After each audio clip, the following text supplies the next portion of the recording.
2024 alone, Nigerians spent $1.8 billion dollars on foreign education in the first 9 months of the year.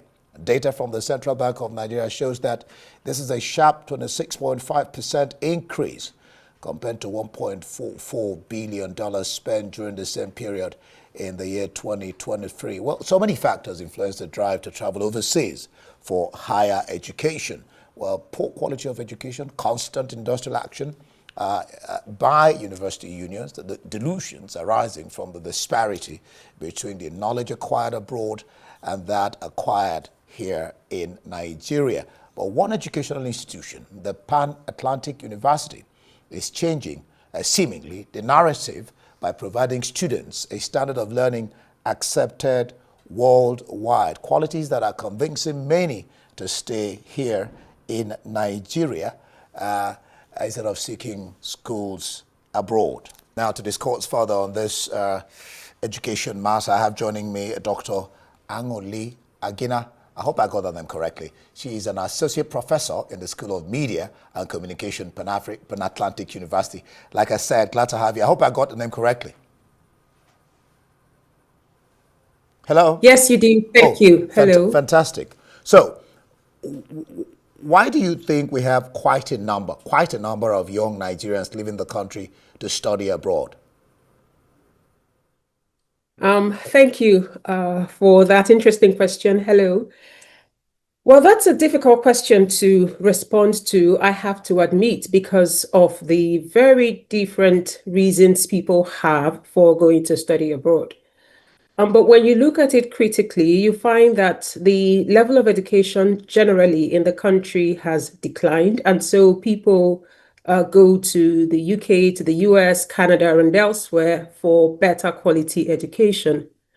The other reason, which I think is even more compelling than the first one, is because of the high rates of insecurity, poverty, and unemployment that the country has seen in the last 10 to 15 years.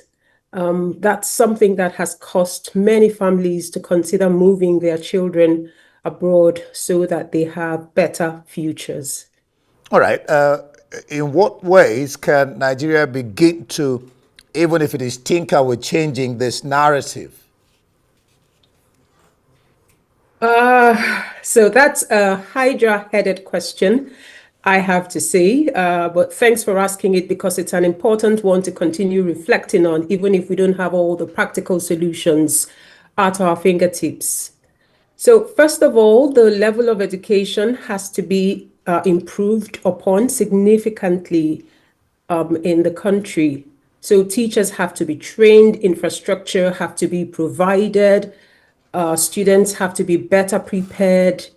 All the forms of corruption we find in the education sector have to be eliminated, and people have to be accountable for all the malpractices that we see. I think that that's the beginning of correcting the anomalies in the education sector in Nigeria today. Of course, the government has the responsibility of increasing the education budget so that those who work in this very important sector of economy will be properly compensated and will have the resources and tools for their work available to them.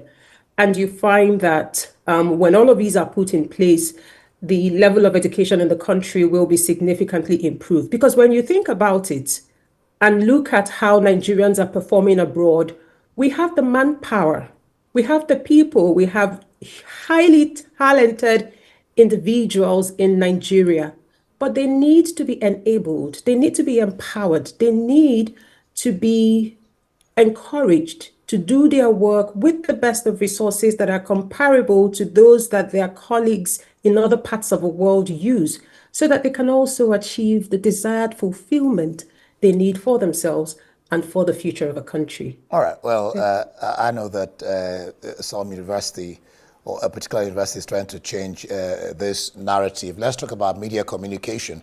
What really stands out education-wise at the School of Media Communication? Thank you for that question. I will say everything stands out at the School of Media and Communication, Pan-Atlantic University. To begin with, We do not train students just to get a degree. We train them, first of all, to become better people, better humans. And so you see that the students who go to the Pan Atlantic University are treated as persons, right? Not just names in the register, and definitely not numbers on a list. So that's the first thing that stands out: personalized education, recognizing the value of every human person. And then in the classrooms at the Pan Atlantic University, we bring very high levels of critical thinking and creative problem solving to the classroom. We try as best as we can to merge the industry practices and work ethos with theoretical knowledge so that we don't graduate people who are not work ready.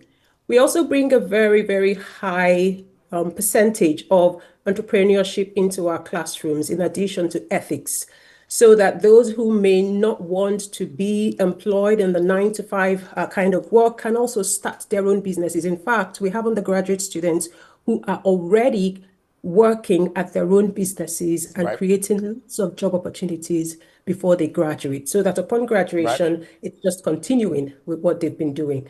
All right, Dr. Anuli, Agina, Associate Professor in the School of Media and Communication, Pan Atlantic University. I wish we had time to talk about areas of focus that will help position journalists better, be more equipped for the job. But that's where we will call it a day with you. Thank you so much for being on the program.